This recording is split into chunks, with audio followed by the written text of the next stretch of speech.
Ano? Ayun, hello. Sir Jer, ako naman po ay... Lakasan mo ang boses mo, nire-record ko po ito ang usapan natin ngayon. Opo, ako naman Sir Jer, wala naman po akong ibang hangad. Ang sa akin po, maibalik ko ang pera, hindi ko man po kayang mabuo. Pagpapasimula po ako ng Lunes, makapagpadala sa Gcash nyo. Ang sa akin Sir Jer, inaamin ko naman po yung pagkakamali ko, binaiskap ako na iba. Pero dahil bilang po kayo kausap ko at hindi po ako nakakarinig sa inyo ng masamang salita, unahin kita Sir Jer. Nagdala po ako sa inyo ng Monday, ng tanghali, ng 10,000. Tapos Sir Jer, yung matitira po sana, kahit every 3 days, kahit pa 3,000, 3,000, uulugan ko po kung tatanggapin po ninyo ng maluwag. Kung papayagan niyo po ko dun sa kaluwagan na kaya ko. Huwag ka munang magbigay ng kondisyon. Ipakita mo muna sa gawa. Alam mo, yung mga ginagawa mong masama. Kilala mo ba ako? Opo. Kilala mo ba ako? Ay, hindi po. Sir. Hindi mo ako kilala?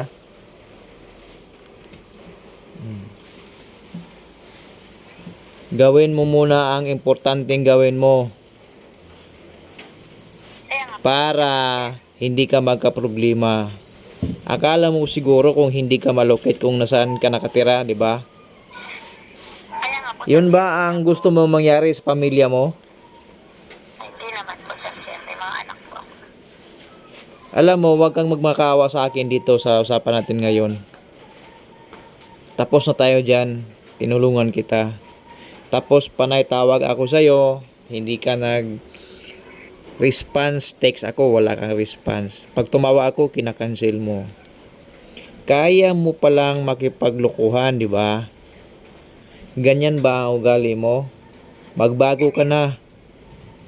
Habang hindi pa huli ang lahat. Ang dami namang nag-comment dito sa post ko. Marami ka pala namang mga nabibiktima. Di ba?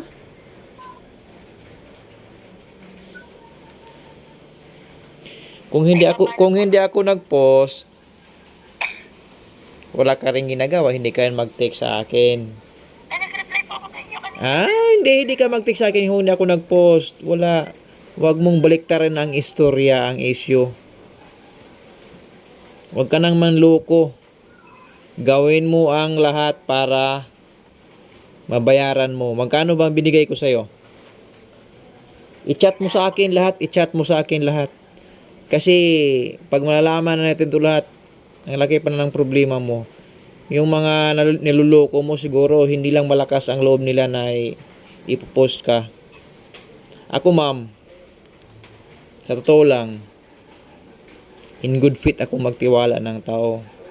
Pero, ikaw mismo sa sarili mo alam mo na naluloko ka.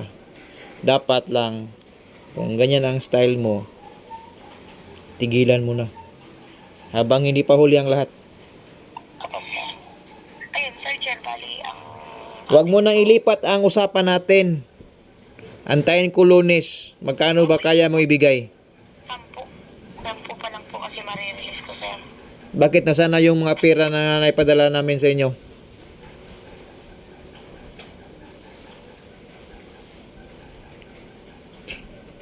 Mag-chat ka. Opo, opo. Sige po, Sir. Ibigay mo yung lahat ng mga kailangan ko, yung details. Yung address mo dyan, lahat. Ibigay mo. Kung gusto mo makipag-settle, pero kung ayaw mo, nako. Okay, mag-settle nga po ako, sir. Magpapadala nga po ako sa linggo. Ay, sa Lunes po na tanghali. Ng 10,000. Tapos, pag nakapagpadala po ako, tsaka po ako makikipag-usap sa inyo kung paano po yung gagawin yung kulang. Wala ka bang maibigay ngayon na partial? Sabi mo, nung isang araw, ganito ganyan, 15,000. Hindi, yun nga po yung pinangako ko sa inyo, sir. Sa connect-to-cash ko nga po yun. Kaya lang O, tanungin kita, nasaan ba yung pera na tanggap mo? Ano bang ginamit mo? inambayad ko rin kasi, sir. Basta, sir, ako po, hindi ko na po kayang ipaliwanag, pero isa lang po ang kaya kong sabihin sa inyo. Ah, babalik ko po ng maayos sa inyo yung pera na nakuha ko. Kaya lang, sir, hindi ko po kayang malahat. Pero nangangako po ako ng by Monday, magpapadala po ako sa inyo. Yung po yung may papangako ko. Tapos, sir, tsaka po tayo magkaroon ng kasunduan dun sa magiging kulang kung paano ko po sa inyo isisete. Mag-chat ka lahat. Okay na tayo dito sa usapan natin. Mag-chat ka. Okay?